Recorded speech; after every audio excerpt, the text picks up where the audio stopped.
नमस्कार दोस्तों, मैं गुलशन सिंह आप सभी का स्वागत करता हूं एसएससी मेकर में। कैसे हैं सारे बच्चे? उम्मीद करता हूं बहुत ही अच्छे होंगे। जैसा कि आपको पता है एसएससी एमटीएस 2024 की वैकेंसी आ चुकी है। 8000 से ज्यादा पोस्ट यहां पर आपको देखने को मिले हैं। ठीक है, अब इस पोस्ट पे तैयारी कैसे करें? एग्जाम तो आपका अक्टूबर में होने वाला है। तो अब जो अपने पास समय है, जैसे आपको जुलाई पूरा है, अगस्त पूरा है, सितंबर पूरा है, 3 महीना क्या एमटीएस के लिए सफिशियंट है? क्या 3 महीने में तैयारी की जा सकती है? और अगर 3 महीने में तैयारी हो सकता है तो कैसे तैयारी करें? क्योंकि ऐसा तो है नहीं कि आप कुछ भी पढ़ेंगे आपका सिलेक्शन हो जाएगा। आपका सिलेबस क्या है सबसे इंपॉर्टेंट होता है। क्या आपको सिलेबस की जानकारी है? कैसे आपके क्वेश्चंस आते हैं? कैसे आपका पैटर्न है? कैसे आपका सिलेक्शन होता है? क्या क्या चीजें पढ़नी होती है और कितना देर आपको पढ़ना पड़ेगा? ये सारी चीजों की जानकारी मैं आपको इस क्लास में दूंगा। ठीक है, तो इसमें हम लोग देखेंगे कैसे आपके सिलेबस में क्या है। अच्छा, कैसे आपको पढ़ाई करना है, एक दिन में कितना घंटा पढ़ें, क्योंकि जैसे आपको पता है इंग्लिश पढ़ना है, आपको पता है जीएस पढ़ना है, लेकिन क्या पढ़ें, कितने देर पढ़ें, ये सबसे इंपॉर्टेंट होता है। तो उसके बारे में थोड़ा सा हम लोग यहाँ पर डिस्कस करेंगे। क्योंकि आप सभी बच्चे तैयारी तो करते हैं, मेहनत भी करते हैं, लेकिन फिर से कुछ दिन के बाद होता है ना कि पता नहीं क्या पढ़ रहे हैं, समझ में ही नहीं आ रहा है। ठीक है, ये जो पढ़ रहे हैं इससे सिलेक्शन भी होगा कि नहीं ये भी नहीं पता चलता है। ठीक, तो सबसे पहले बता दें जो एमटीएस की वैकेंसी आई है 8326 पद हैं, इसके फॉर्म भरे जा रहे हैं। तो मैं सारे बच्चों को यही सजेस्ट करूंगा। देखिए, जो बच्चे तैयारी करने के लिए उतरे हैं ना, चाहे आप सीजीएल की तैयारी करते हैं चाहे सीएचएसएल की तैयारी करते हैं, आपको सजेशन रहेगा कि आप एमटीएस के फॉर्म को भर दीजिए। ठीक है, एमटीएस के फॉर्म को भर दीजिए, भरिए, जाइए, पेपर दीजिए। पेपर का माहौल भी समझना बहुत इंपॉर्टेंट होता है। ठीक, तो उसके लिए कम से कम आपको यहाँ पर फॉर्म भरना पड़ेगा। ठीक, इसके बाद अगर मैं बात करूं तो जो आपका नोटिफिकेशन आया था ये 27 तारीख को आया, 27 जून को। 31 जुलाई तक इसमें फॉर्म भरना है। आपको मैंने उस दिन भी बताया था 31 जुलाई तक का वेट अपने को नहीं करना है। इतने दिन वेट करेंगे लास्ट में एसएससी का सर्वर काम करना बंद कर देता है। ठीक है, तो अब सही समय आ गया है, आप अब अपने फॉर्म को भर दीजिए। ठीक है, जो भी फॉर्म है इसको आप भरिए और भरने के बाद सीधे तैयारी पर उतर जाइए। ठीक, तो ये आपका 31 तारीख तक फॉर्म भरना है। अक्टूबर नवंबर में आपका पेपर होना है, यानी 15 अक्टूबर के बाद आपका पेपर स्टार्ट हो जाएगा। 15 अक्टूबर के बाद और नवंबर में कुछ दिन तक आपका पेपर होगा। ठीक, समय क्या रह गया अगर ध्यान से देखेंगे तो आपके पास पूरा का पूरा जुलाई दिख रहा है, जुलाई के साथ आपको अगस्त दिख रहा है, जुलाई, अगस्त, सितंबर। ठीक है, अगर यहां से मैं जोड़ू तो अक्टूबर के आपको 15 दिन मिल जाएंगे। ठीक, 3.5 महीने का समय। क्या 3.5 महीना सफिशियंट है? तो देखिए, मैं अगर एमटीएस की बात करूं, मैं अगर जीडी की बात करूं, तो एमटीएस और जीडी के लिए 3 3.5 महीना, 4 महीना ये आपका एक सफिशियंट टाइम होता है। इसमें सिलेक्शन लिया जा सकता है। ठीक, अगर ये सीजीएल होता तो मैं कहता एक समय को, मैं कहता अगर आप शुरुआत कर रहे हैं, आप नए बच्चे हैं, तो हो सकता है सीजीएल में एक समय कोई ऐसा संभव ना हो। ठीक, लेकिन एमटीएस में ऐसा आपका संभव है। अच्छा, ये संभव होगा कैसे, ये कैसे जाने? तो सबसे पहले आपको मैं बता दूं ये एमटीएस का फॉर्म आया है। इसमें एमटीएस 4887 और इसके साथ साथ हवलदार के भी फॉर्म आते हैं। तो 3439 यानी 3439 फॉर्म आपके हवलदार के। ठीक, आप इसमें पेपर देते हैं, नंबर के हिसाब से अपना प्रेफरेंस पढ़ते हैं, उस हिसाब से आपको या तो एमटीएस या तो हवलदार के पोस्ट यहाँ पर मिलते हैं। हवलदार में थोड़ा सा फिजिकल भी होता है। ये सारी चीजें मैंने डिटेल में आपको बता रखा है। इससे पहले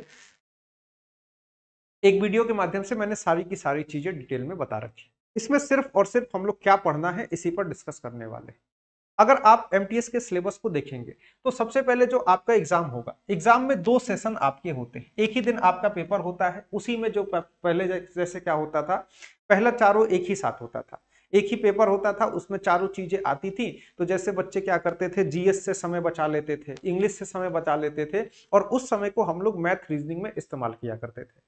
लेकिन अब ऐसा नहीं है। अब क्या होता है, जैसे आप पेपर ऑन करेंगे तो आपके सामने सबसे पहले इसमें एक पेपर खुलेगा जिसमें आपके मैथ्स और रीजनिंग, सिर्फ यही 2 क्वेश्चन आपके आएंगे। मैथ्स के 20 क्वेश्चन आएंगे, रीजनिंग के 20 क्वेश्चन आएंगे। 45 मिनट का समय रहेगा। उस 45 मिनट के अंदर 40 क्वेश्चन आपको करना होगा। ठीक, पहले 60 मिनट में आपको 100 क्वेश्चन करना पड़ता था। ठीक, उस हिसाब से देखें तो क्या ये समय सफिशियंट है? ये मोर देन सफिशियंट है। अगर आपकी प्रैक्टिस है तो ये 40 क्वेश्चन 45 मिनट में बड़े आराम से हो जाएगा, इसकी गारंटी आप लोग ले लीजिएगा। ठीक है, आप में क्या है, मैथ्स और रीजनिंग, 40 क्वेश्चन 45 मिनट का समय। उसके बाद क्या होगा, तुरंत जैसे ही 45 मिनट खत्म होगा ना, दूसरा सेशन स्टार्ट हो जाता है, तुरंत स्टार्ट होता है। इसमें आपका जीएस रहता है, इंग्लिश रहता है। ठीक, 25 क्वेश्चन जीएस के, 25 क्वेश्चन इंग्लिश के, और यहां पर भी आपको 45 मिनट का समय मिलता है। ठीक, तो ये पूरा का पूरा सेशन आपका 20 मिनट में हो जाता है। जीएस और इंग्लिश वाला सेशन 20 मिनट में हो जाता है।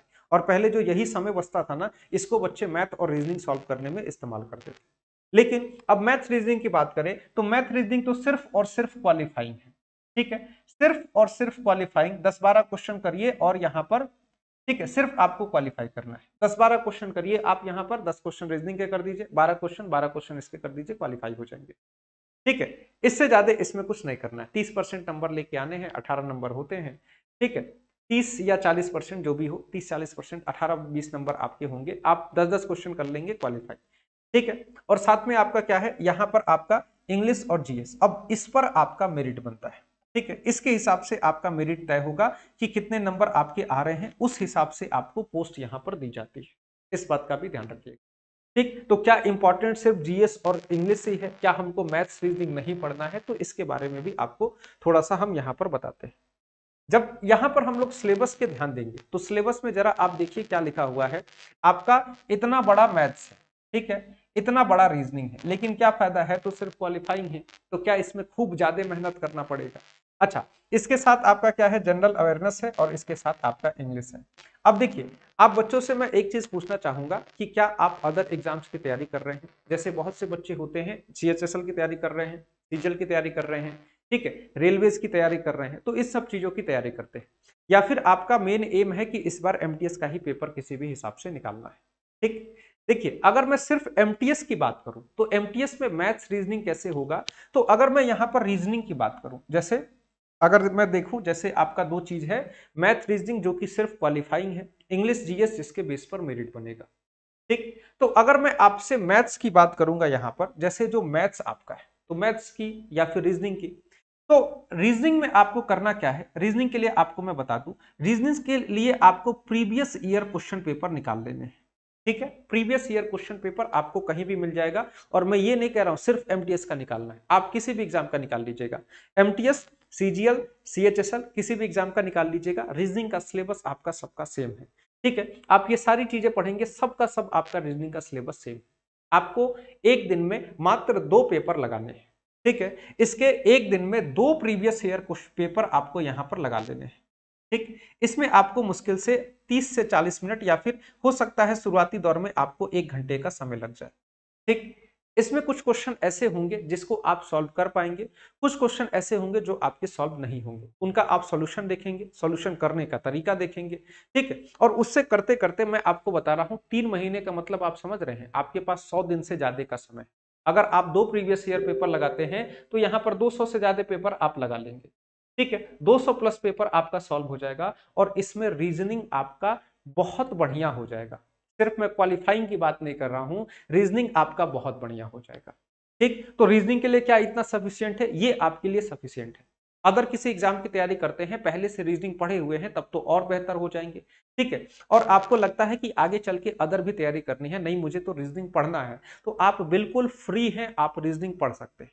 ठीक, रोज 1 घंटा रीजनिंग पढ़िए, कुछ उसके सवाल करिए, फिर से दो प्रीवियस ईयर पेपर लगा लीजिए।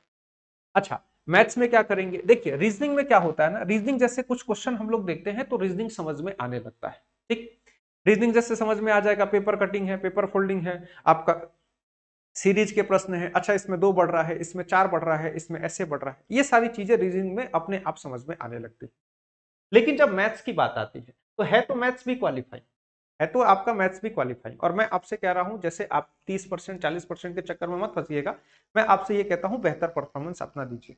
ठीक है, कोशिश करिए कि 10 क्वेश्चन, 12 क्वेश्चन, 15 क्वेश्चन अच्छे से अच्छे क्वेश्चन सॉल्व हो जाए, क्योंकि जिंदगी भर आप एमटीएस बन के नहीं रहेंगे। आप जाएंगे, जब डिपार्टमेंट में सिलेक्शन होके जाएंगे, तो आपको लगेगा अरे यार ये लोग थोड़ा सा और पढ़े हैं, ये तो सीएचएसएल में सिलेक्ट हो गए, ये तो सीजीएल में सिलेक्ट हो गए, तो क्यों ना मैं भी यहाँ पर सेलेक्ट हो जाऊं। तो ये सारे बच्चों का रहता है, और जो भी बच्चे एमटीएस के तौर पर सेलेक्ट होते हैं एक बार, तो वो आगे जरूर तैयारी करते हैं, क्योंकि एज भी रहती है, एज रहता है, समय भी आपको मिलता है पढ़ने का।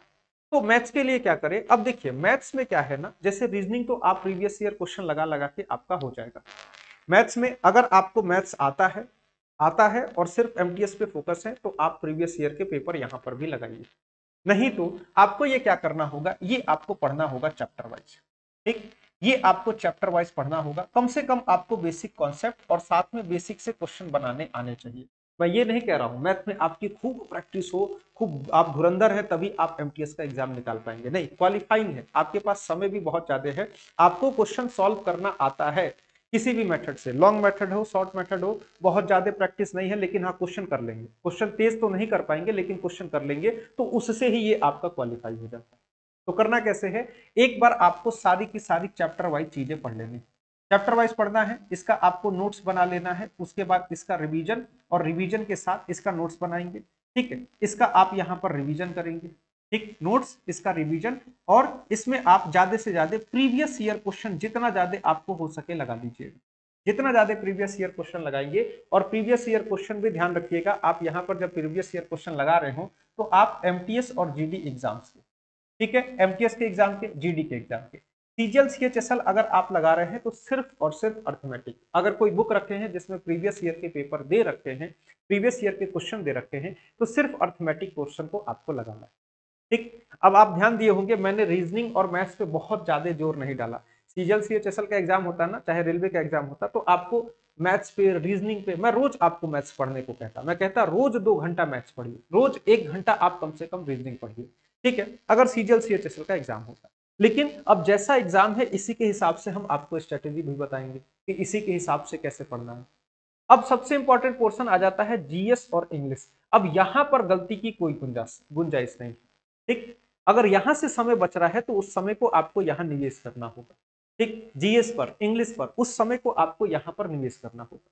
अच्छा, तो इसमें करना क्या है आपको जरा मैं बताऊं, जैसे इंग्लिश की बात करते हैं, इंग्लिश एक बच्चों के लिए बहुत बड़ा क्या कर सकते हैं, ऐसी बाधा है जिसको बच्चे पार ही नहीं कर पाते, वो अपने दिमाग से ही उस बाधा से नहीं निकल पाते हैं कि आखिर मेरा रीजनिंग होगा कैसे, सॉरी इंग्लिश मेरा होगा कैसे, हम हिंदी मीडियम के छात्र हैं, हमको इंग्लिश में ये नहीं आता है वो नहीं आता है, क्वेश्चन लगाते हैं, अगर आप अभी भी 25 क्वेश्चन लगाइएगा 4-5 क्वेश्चन सही होगा वो भी तुक्के से, ठीक है, तो अब इंग्लिश को कैसे करें, अच्छा इंग्लिश यहाँ पर मेरिट भी बनाएगा, ठीक है, अगर सीजीएल सीएचएसएल का पेपर देते हैं उसमें भी इंग्लिश और जीएस बहुत इंपॉर्टेंट है, जीएस तो हर एग्जाम के लिए इंपॉर्टेंट है, यहाँ पे तो कुछ करना ही नहीं है, लेकिन हाँ इंग्लिश तो बहुत इंपॉर्टेंट है, कैसे करें।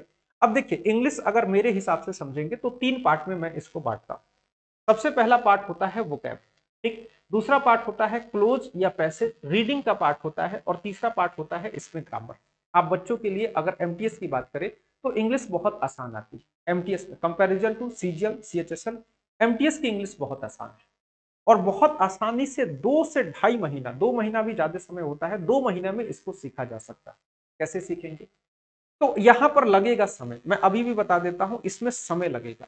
इंग्लिश हो सकता है रोज आपको इतना टाइम कम से कम पढ़ना पड़े, रोज आपको 3 घंटा पढ़ना पड़े, अब ये समय अगर आप दे सकते हैं बिल्कुल जाइए, इसके बाद इंग्लिश आपका बहुत बढ़िया हो जाएगा, और मैं ये नहीं कह रहा हूं सिर्फ एमटीएस का एग्जाम निकलेगा, इसको पढ़ने से सीजीएल सीएचएसएल पे भी आपका हाथ बन जाएगा, ठीक है, बहुत अच्छे से आप सीजीएल सीएचएसएल के लिए भी तैयार हो जाए। वोकैब में जैसे बात करें तो जैसे एक सिनोनिम्स और एंटोनिम्स होते हैं, एंटोनिम्स को हमको नहीं याद करना होता है, क्योंकि अगर मुझे सिनोनिम्स याद है तो मैं एंटोनिम्स पहचान सकता हूं, मुझे शब्द का मतलब पता है तो मैं उसका विपरीत मतलब भी बता सकता हूं, ठीक है, तो सबसे इंपॉर्टेंट होता है सिनोनिम्स को याद करना, ठीक, इसके बाद इसमें आता है इडियम्स एंड फ्रेजेस आते हैं, मुहावरे जिसको कहते हैं, वन वर्ड सब्स्टिट्यूशन आता है, यानी अनेकार्थी शब्द आते हैं, अनेक शब्दों के लिए एक शब्द आपका आता है, ठीक, तो आप क्या करेंगे जब आप शुरुआत करेंगे, अगर आपके पास कोई बुक है तो उस बुक को फॉलो करिए, ठीक है, उस बुक में वोकैब के सेक्शन को आप याद करिए, या फिर आपकी 11 बजे क्लास चलती है, 11 बजे आपकी मुकेश सर की क्लास चलती है, इनके क्लास से भी बहुत हेल्प हो जाएगा, आपको वोकैब याद करना है, कैसे याद करना है, ये सारी चीजें आप सीख जाएंगे, ठीक। शुरू में टारगेट में रहेगा 20 सिनोनिम्स को याद करना, ठीक, 20 इडियम्स को याद करना और 20 वन वर्ड को याद करना, और ये कब याद करना है, ये डेली याद करना है, ठीक है, डेली याद करना है, और डेली, हाँ डेली याद भी करना है, और साथ के साथ पीछे की चीजों को रिवाइज भी करना है।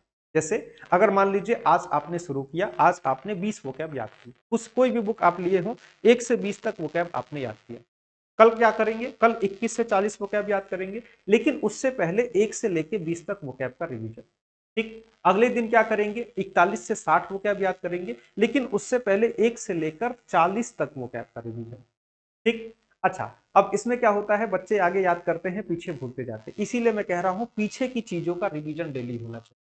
ठीक है, यही स्ट्रेटेजी इडियम्स में भी फॉलो होगी, यही स्ट्रेटेजी आपके वन वर्ड में भी फॉलो होगी। और भरसक कोशिश करिएगा ना आप बच्चे लिख लिख के याद करने की, याद करिएगा, उसके बाद लिख लिख के याद करिएगा। वो लिख लिख के याद करते हैं तो वो ज्यादा देर तक याद रहता है। ठीक है।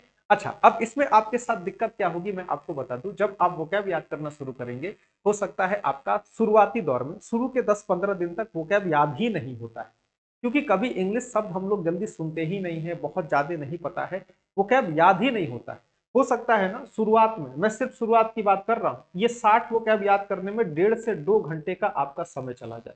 ठीक है, ऐसा मत समझिएगा 1.5 से 2 घंटा चला गया तो यार आपको कुछ आ ही नहीं रहा है, हमको इतना समय तो इंग्लिश में ही लग जा रहा है, बाकी सब्जेक्ट का हम क्या करेंगे। अगर ऐसा लगता है तो ये आपके साथ ही सिर्फ नहीं हो रहा है, ये सबके साथ हुआ है और सबके साथ हो रहा है। ये मेरे साथ हुआ है, शुरुआत में 20 वोकैब याद करने में ना, ये 20-20 याद करने में, कभी कभी तो इस 20 को ही याद करने में 1 घंटा चला जाता था। क्योंकि कोई वोकैब आप बुक खोलेंगे उसमें किसी का मतलब आपको नहीं पता, हर चीज को सही से सीखना है। लेकिन जब आप 10 दिन याद कर लेंगे ना, 10 दिन का मतलब जब 200 वोकैब याद हो जाएंगे तो उसमें बहुत सी चीजें रिपीट होने लगती। ठीक, वहां से फिर से काम आसान होने लगेगा। यानी शुरू के 10-15 दिन तो आपको किसी भी हालत में ये आपको करना पड़ेगा। अच्छा, एक काम आप और करिएगा वोकैब के लिए, वोकैब का एक सेशन बना लीजिएगा जिसमें आप सिर्फ मंडे से फ्राइडे ही वोकैब याद करिएगा। ठीक है, मंडे से फ्राइडे वोकैब याद करना है, और इसमें 5 दिन होते हैं, एक दिन में 20 वोकैब का मतलब हो गया 100 वोकैब। ठीक, तो क्या मंडे से फ्राइडे सैटरडे संडे छुट्टी देनी है? नहीं। सैटरडे और जो संडे का समय होगा ना, जो सैटरडे और संडे का आपका जो समय होगा, इसमें क्या होगा, इस पूरे के पूरे वोकैब को 2 दिन में और 2 बार, एक बार सुबह एक बार शाम, और सैटरडे को एक बार सुबह एक बार शाम, संडे को, ये 4 बार आप इसका रिवीजन करेंगे। ठीक है, तो यहां पर क्या करना है, इस पूरे वोकैब का रिवीजन करना है। ठीक है, तो इसीलिए मैं मंडे से फ्राइडे ही बता रहा हूं। अच्छा, इसका रीजन क्या है, रिवीजन क्यों करना है, जो आपकी समस्या है ना, आप आगे की तरफ वो कैब याद करेंगे और पीछे से सब गायब होता जाएगा, कुछ नहीं बचता है, नहीं याद रहता है एक बार में। ठीक है, तो आप सोचिए 1 से 20 तक जो वो कैब आप शुरू किए थे, आप संडे के दिन सोचिए 1 से 20 तक वो कैब आपका साथ में चलते चलते 5 बार रिवाइज हो गया, 5 दिन तक। मंडे भी रिवाइज करना है, ट्यूसडे भी, वेडनेसडे भी, थर्सडे भी, फ्राइडे, सब दिन रिवाइज करना है। ठीक, सैटरडे संडे में 4 बार रिवाइज हो रहा है, 9 बार वो वोकैब रिवाइज होता है। और आप जब याद करते हैं तो उसको हो सकता है 10 बार 20 बार पढ़ के तब जाके याद होता है, तो वो कम से कम 10-15 बार तो रिवाइज हो जाता है एक हफ्ते के अंदर। ठीक है, तो ऐसे करते जाइएगा, 100 वोकैब हो गया, फिर से आप अगला पैटर्न स्टार्ट करिएगा और वहां पर एक हफ्ते में 100 को याद करने का टारगेट रखिए, एक हफ्ते में 100 वोकैब। ठीक, और सैटरडे संडे में पूरा पीछे जहां तक वोकैब पड़े हैं सबको रिवाइज करिएगा। बहुत टाइम टेकिंग होता है वोकैब को याद करना, लेकिन बहुत बड़ा हिस्सा होता है वोकैब का। अगर आपके 25 सवाल आते हैं तो मैं आपको बता दूं 10 से 12 सवाल यहां से आएंगे, 10 से 12 सवाल यहां से आएंगे। अच्छा, इसमें स्पेलिंग भी होती है, स्पेलिंग एरर भी आता है। ठीक है, स्पेल लिख देता हूं मैं। ठीक, वो भी आता है। तो वोकैब जब लिखेंगे ना तो लिखने से स्पेलिंग भी आपकी याद होती जाएगी, तो ये क्वेश्चन भी यहाँ पर आपका हो जाता है। ठीक, तो हो सकता है 1.5-2 घंटा आपका केवल और केवल वोकैब लेके चला जाए। ठीक, अच्छा, ये क्लोज और पैसेज इसके बारे में बताएंगे। अब यहाँ पर आता है ग्रामर। ग्रामर कैसे सीखे, आपके जो एग्जाम में जब आप प्रीवियस ईयर पेपर को देखेंगे उसमें आपको फिलिंग द ब्लैंक्स आता है, आपका करेक्शन करने के लिए आता है, सेंटेंस में करेक्शन करना, सेंटेंस में एरर बताना, ये सारी चीजें। लेकिन जो एमटीएस का पेपर होता है मैक्सिमम फिलिंग द ब्लैंक्स यहां पर आता है। ठीक, आपका एरर और करेक्शन एक आध ही क्वेश्चन आते। अब ग्रामर कहां से सीखे, तो 2 घंटा तो आपका वोकैब खा गया आपके पास, तो मैंने कहा 3 ही घंटा पढ़ना है, 3 घंटा ही पढ़ना है, तो वो अब ग्रामर कहां से पढ़े। देखिए, ग्रामर अगर आप पढ़ते हैं तो अब ग्रामर आप बुक से सीखने की कोशिश करेंगे ना, उसको सीखना बहुत मुश्किल है। ठीक है, मेरा पर्सनल एक्सपीरियंस है, मैं सिर्फ मुखर्जी नगर इसी वजह से आया था क्योंकि ये मेरे से नहीं हो रहा था। मैं बहुत कोशिश किया, बहुत कोशिश किया, ये इंग्लिश मेरे से नहीं हो रहा था। ठीक, हो सकता है कुछ बच्चे कर ले बट मेरे से पर्सनली ये नहीं हो रहा था। यहां पर आपको चाहिए होगा हेल्प, और वो हेल्प को लेने से बिल्कुल मत चूकिएगा।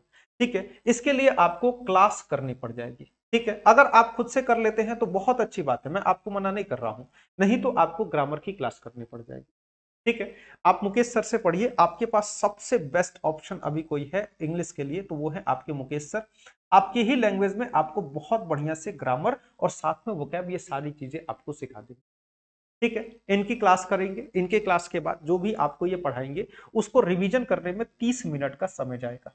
ठीक है, देखिए मैं सिर्फ सेल्फ स्टडी के लिए 3 घंटे का समय अलॉट किया हूं, यहां पर वीडियोस आपके नहीं आते हैं। 2 घंटा जिसमें वोकैब को जाएगा, आप कितना भी वीडियो देखेंगे वोकैब आपको खुद से भी याद करना पड़ेगा। तो दो वीडियो से बस ये हो जाएगा ना कैसे याद करना है, कैसा वोकैब आता है, ये सारी चीजें हेल्प हो जाएंगी। आपका यहाँ पर 2.5 घंटे का समय चला गया है। ठीक, आधा घंटा कहाँ जाएगा? आधा घंटा जो 30 मिनट आपका रहेगा ना, इसमें आपको क्या करना है, प्रीवियस ईयर क्वेश्चन को सॉल्व करना है। ठीक, 3 घंटे का आपका समय यहां पर चला जाएगा। अब आप कहेंगे सर ये वाला सेक्शन तो आप छोड़ दिए। ये वाला सेक्शन हम इस वजह से छोड़े हैं कि जब तक आपको वोकैब नहीं आएगा, जब तक आपको ग्रामर नहीं आएगा, इसको करना मुश्किल होता है। पैसेज हो सकता है एक बार आप मिला मिला के कर ले, लेकिन क्लोज सबसे ज्यादा आता है, क्लोज टेस्ट को करना थोड़ा सा मुश्किल होता है। क्लोज में ना खाली जगह को भरना होता है और उसके लिए वोकैब की भी जानकारी होनी चाहिए और ग्रामर की भी। ठीक, तो जब यहां पर आप 1.5 महीने आपके बीत जाए, ठीक है, जब आपके 1.5 महीने बीत जाए, जब आपके पास 1.5 महीने का मतलब आप समझ रहे हैं, कम से कम आपके 6 हफ्ते बीत जाए। 6 हफ्ते में 600 से 700 वोकैब आपको याद रहेंगे। ठीक, और 600-700 वोकैब याद रहेंगे और 1.5 महीने में ग्रामर आपका खत्म हो चुका रहेगा। उसके बाद आप इसकी प्रैक्टिस करना शुरू कर दीजिएगा। इसको कहां से करना है? देखिए इसके लिए सिंपल सा है, प्रीवियस ईयर में आया हुआ क्लोज उसी को लगाना है, बहुत आसान होता है इसको करना। ठीक, लेकिन हाँ वोकैब पता रहेगा तब तभी आप इसको भर पाएंगे। तो उसके बाद रोज आप इसको 20 मिनट का समय देंगे। उसके बाद क्या हो जाएगा ना, कुछ दिन के बाद आपका ये ग्रामर बंद हो जाएगा, क्लास आपकी बंद हो जाएगी। 1.5 हफ्ते, 1.5 महीना, 2 महीने के बाद ग्रामर खत्म हो जाएगा। हो सकता है आपको वोकैब में उसके बाद 2 घंटे का समय ना लगे, आप 1.5 घंटे में ही वोकैब याद कर ले। ठीक, उसके बाद क्या हो जाएगा, आपको इसके लिए भी समय। एक जो सबसे बड़ी समस्या आपके सामने आएगी ना, जब आप 10-15 दिन तक पढ़ेंगे, ठीक, उसके बाद जैसे लगता है कुछ आपको याद ही नहीं हो रहा है, वो क्या भूले जा रहे हैं, पढ़ने का कोई फायदा नहीं हो रहा है, उस समय बच्चे पीछे भागते हैं। ठीक, शुरू में 10-15 दिन तक आप खूब जोश से पढ़ेंगे, उसके बाद क्या होगा, धीरे धीरे आप पीछे हटने लगते हैं। और जैसे ही आप अपने पढ़ाई के समय को कम किए, आपने एक दिन भी कहा ना नहीं आज 20 वोकैब नहीं याद करते, आज तो 15 याद कर लेते हैं, कल 25 याद कर लेंगे। अगर ये एटीट्यूड एग्जाम से पहले या फिर सिलेक्शन पे से पहले आपके अंदर आता है, बस वहीं पर आपका सिलेक्शन रुक जाएगा। ठीक है, रुकना नहीं है एकदम, जब तक पेपर देके ना आ जाए उस दिन तक वो कैब रटना है। ठीक है, आप जैसे देखिए मैं आपको बता दूं कि मैं इतना वोकैब रटा हूं, इतना ज्यादा कि मुझे लगता है जिस बुक से मैं वोकैब रटा हूं उसको कम से कम एक एक वर्ड को मैंने 500 बार पढ़ लिया होगा। ठीक है, क्योंकि सीजीएल में बहुत समय होता है। ठीक, सीजीएल, प्री, मेंस, ये सारी चीजें करके ज्यादा समय मिलता है तो उसमें बहुत बार चीजों को पढ़ने को मिल जाता है। ठीक, जैसे एक दिन में ही आप पढ़ेंगे तो इसका मतलब ये होता है, इसका मतलब ये होता है, इसका मतलब ये होता है, उसको कई बच्चे 10 बार रटते हैं। एप्पल का मतलब सेव, एप्पल का मतलब सेव, एप्पल का मतलब सेव, 10 बार बच्चे रटते हैं। ठीक है, तो ऐसे कर करके उसके बाद धीरे धीरे आपको याद हो जाते हैं। याद होने के बाद बस आप ऐसे हाथ रखेंगे और ऐसे नीचे की ओर बढ़ते जाएंगे, आपको सारा का सारा वोकैब याद होता जाएगा। उस समय रिवीजन भी बहुत आसान हो जाएगा। ठीक, तो बस शुरू में पीछे नहीं हटना है। शुरू के 2 महीने आप पीछे नहीं हटेंगे ना, तो वहां से फिर से सिलेक्शन के रास्ते आपके खुलने लगेंगे। ठीक, उसके बाद जो सबसे बड़ा पोर्शन है जीएस, एकदम कुछ पता ही नहीं है क्या आ जाए कहां से आ जाए, कोई नहीं जानता है। अब जीएस को कैसे करेंगे? जीएस में देखिए जैसे ये आपके 4 पोर्शन है, history, polity, geography, economic, science, इससे क्वेश्चन आते ही आते हैं। ठीक, हो सकता है यहां पर एक ही दो क्वेश्चन आए, कभी भी कोई श्योर नहीं होता है, कभी 1-2 आ जाता है, कभी 3-4 आ जाता है, कुछ श्योर नहीं है कि कहां से कितना क्वेश्चन आएगा।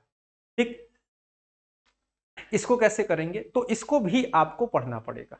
ठीक है, एक बार आप किसी टीचर से पूरा हिस्ट्री पढ़ जाए, पूरा जियोग्राफी, पॉलिटी पढ़ जाए और यहां पर नोट्स बना ले, सबसे बेहतर तरीका है। पढ़ के अगर आपने नोट्स बना लिया है, उसके बाद बाकी चीजों को भी समझना आसान हो जाता है। बहुत से बच्चे बुक से पढ़ के याद कर लेते हैं, मुझे बहुत से बच्चे पता है जिन्होंने बुक उठाया, बुक से पढ़ा, पढ़ पढ़ के उसको रट गए, एकदम उसको रट गए। ठीक, कुछ बच्चों ने क्या किया, थोड़ा सा टीचर से हेल्प लिया, कुछ कुछ चीजें पढ़ गए, उसको समझ में आ गया, अच्छा ऐसे पढ़ना है, ऐसे सवाल आता है, कुछ दिन पढ़े, उसके बाद फिर से बुक उठाए, उसके बाद से अपने मन से चीजों को करना शुरू। ठीक है, तो आपको क्या करना है, शुरू में अगर आप किसी टीचर से जुड़ते हैं तो उससे पढ़िए, उसकी क्लास करिए। ठीक, और क्लास के साथ उसकी नोट्स लिखिएगा। नोट्स नहीं लिखेंगे तो इतिहास और ये हिस्ट्री, ज्योग्राफी, पॉलिटी कुछ आपको याद नहीं रहेगा। उस नोट्स को देख देख के ही आपको रिवाइज करना। इसके साथ आपको क्या करना है, जैसे आप पढ़े, जैसे हिस्ट्री में कोई चैप्टर पढ़ लिए, ठीक, आप एक बुक ले लीजिए जिसमें प्रीवियस ईयर क्वेश्चन आपको दिए हो, ठीक, उसके बाद जिस चीज को आप पढ़ लिए हैं उसके प्रीवियस ईयर क्वेश्चन को याद करना शुरू करें। देखिए इसमें रटना पड़ेगा, इन सारी चीजों में आपको रटना पड़ेगा, यहां पर कोई डाउट मत रखिएगा कि समझ के आप हिस्ट्री कर देंगे, समझ के पॉलिटी कर देंगे, ऐसा कुछ नहीं होना है। आप पढ़ेंगे, पढ़ने के बाद चीजों को रटेंगे, तब जाके धीरे धीरे आपको सारी चीजें याद होंगी।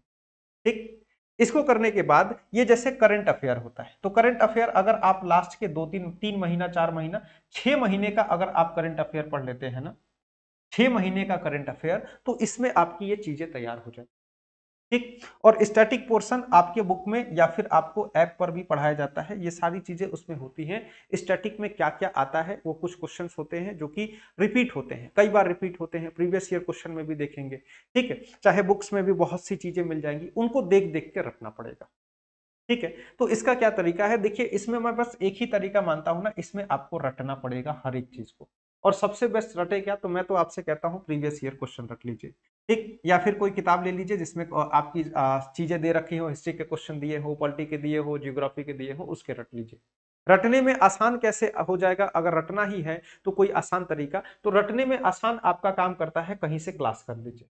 ठीक है, कहीं से क्लास करके नोट्स बना लीजिए, और ऐसा भी नहीं है बहुत लंबा चलता है, ये सारी की सारी क्लासेस आपकी हो सकती हैं 2 महीना तो नहीं कहूंगा, 2.5 से 3 महीने में कवर हो जाती है। ठीक है, 2.5 से 3 महीना में सारा का सारा कवर हो जाता है, और रटना भी आपके लिए बहुत आसान हो जाता है। उसके बाद प्रीवियस ईयर क्वेश्चन भी रटेंगे ना, वो भी आपको आसान लगता है। ऐसे तो आप रटेंगे कि ये युद्ध इस समय पे हुआ था, ये गवर्नर इस समय पे था, तो उसको रटना थोड़ा सा मुश्किल होता है। लेकिन जब क्लास में आप एक बार पढ़ते हैं ना, सारी चीजें जब एक सीरीज में आप पढ़ते हैं, उसके बाद से रटना बहुत आसान हो जाता है। ठीक, तो इन सबका पहले क्लास कर लेना है इनका, उसके बाद से इसको प्रीवियस ईयर क्वेश्चन से स्टार्ट कर लेना है। ये आपको किसी भी बुक में, कहीं भी इंटरनेट पर एक जगह पे सारी चीजें मिल जाएंगी, वहां से आपको पढ़ लेना है। ठीक, इसको लास्ट के 6 महीने का करंट अफेयर देख के चले जाना है, बस वहां से आपकी चीजें हो जाएंगी। करंट अफेयर की क्लास भी आपकी डेली चलती है, वहां पर पीडीएफ वगैरह भी देखेंगे तो उससे काम हो जाएगा। ठीक है, तो आपने क्या किया, आपको मैंने बता दिया मैथ्स कैसे पढ़ना है, आपको मैंने बता दिया रीजनिंग, जीएस, इंग्लिश कैसे पढ़ना है, और सबसे बेस्ट है आपको मैं बता दूं कि आपका जैसे एक हर चीज का कोई भी आपका बैच होता है, मतलब एग्जाम्स होता है, सबकी क्लासेस एसएससी मेकर के ऐप पर चलती है। ठीक है, तो एसएससी एमटीएस के लिए भी आपका यहाँ पर एक मुक्ति बैच चलाया गया है। ठीक, ये कंप्लीट बैच आपको मात्र 399 में मिलेगा, इसमें सारी चीजें आपको मिलेंगी। जैसे इसमें आपका जैसे मैथ्स आना है एग्जाम में, ठीक है, मैथ्स रीजनिंग भले क्वालिफाइंग है, कोई दिक्कत नहीं है, मैथ्स आना है, रीजनिंग आना है, इसकी क्या मिल जाएगी, इसकी आपको रिकॉर्डेड क्लास मिल जाएगी।